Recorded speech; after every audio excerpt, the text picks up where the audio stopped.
আমি দরিদ্র মনিরুদ্দিন, পেশায় রিক্সা চালক। বিগত ৩৭ বছর যাবৎ এই ঢাকা শহরের বিশ্ববিদ্যালয়ের আঙিনায় রিক্সা চালাই। আমার যে কথাটি বলবার সেটা হচ্ছে, গত জুলাইয়ের প্রথম থেকে, যেহেতু আমি বিশ্ববিদ্যালয় এলাকায় চালাই, সেহেতু এই জুলাইয়ের প্রথম থেকে যে আন্দোলন, কোটা আন্দোলন নামে যে ছাত্রছাত্রীরা আন্দোলন শুরু করছিল, সেখান থেকে আমি প্রত্যক্ষদর্শী। সেখান থেকে ঘটনাক্রমে যখন এই সরকার পতনের আন্দোলনের রূপ নেয়, তখন থেকে মেয়েদের যে ভূমিকা আমি দেখেছি বিশ্ববিদ্যালয়ের, বিশেষ করে রোকেয়া হল, শামসুন নাহার হল, মৈত্রী হল, কবি সুফিয়া কামাল হলের মেয়েরা যে স্বতঃস্ফূর্ত অংশগ্রহণ করেছে, তাদের রাত নাই নিশি নাই, যখন তাদের ডাক পড়েছে সংগ্রামে, তারা সশস্ত্র। তাদের সশস্ত্র বলতে এটা বুঝাচ্ছি যে তাদের একটা পতাকাই তাদের অস্ত্র ছিল, পতাকাই তাদের একটা অস্ত্র ছিল। সেই অস্ত্র নিয়ে যখন যখন যেখানে প্রয়োজন হয়েছে, তারা স্বতঃস্ফূর্তভাবে, স্বপ্রণোদিতভাবে মাঠে নেমেছে।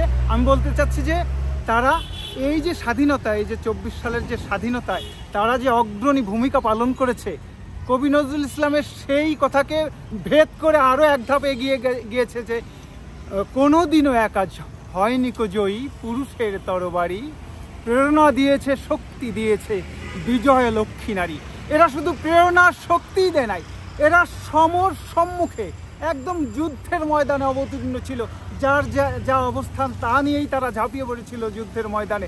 সেই সম্মিলিত প্রচেষ্টায়, এই ছেলে মেয়েদের সম্মিলিত প্রচেষ্টায়, পরে জনগণ সম্মিলিত হয়ে যে প্রচেষ্টায় যে স্বাধীনতা অর্জন হয়েছে, আমি যে কথাটি বলতে চাচ্ছি, সেই স্বাধীনতার যে মর্যাদা, তাদের যে ত্যাগ, তাদের যে মানে রক্ত ঝরানোর যে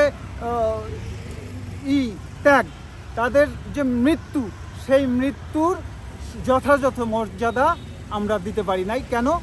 আমরা এই স্বাধীনতার পরে ছাত্রদের, বিশেষ করে ৩ জন ছাত্রকে আমরা উপদেষ্টায় দেখতে পাচ্ছি।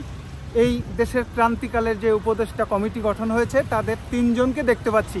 কিন্তু ছাত্রীদের যে এই যে ত্যাগ, এই ত্যাগের হিসাবে, তাদের স্বীকৃতি হিসাবে, তাদের অন্তত একজনকে এই উপদেষ্টা মণ্ডলীতে রাখার দরকার ছিল। এই জন্য যে আমার মতে, এই জন্য যে এটা তো ইতিহাস হয়ে থাকবে, এই ২৪ সালের এই স্বাধীনতার যুদ্ধ ইতিহাস হয়ে থাকবে। ভবিষ্যৎ প্রজন্মে দেশে যদি কখনো বিদেশের সঙ্গে যুদ্ধ হয়, বা দেশের কখনো ক্রান্তি লগ্নে এরকম ঘটনা ঘটে, তখন ভবিষ্যৎ প্রজন্মের মেয়েদেরকে আর উদ্বুদ্ধ করতে হবে না। এই ইতিহাস থেকে, এই ইতিহাসের অনুপ্রাণিত হয়ে তারা স্বপ্রণোদিতভাবে তখন মাঠে নামবে। সেজন্য অন্তত একটি মেয়েকে এই অন্তর্বর্তীকালীন সরকারে রাখা উচিত ছিল।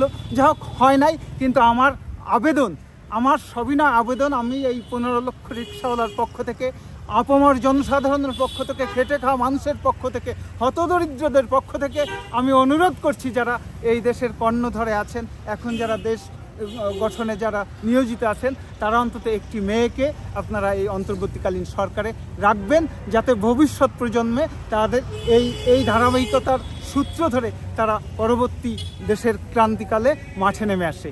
এই আমার আহ্বান।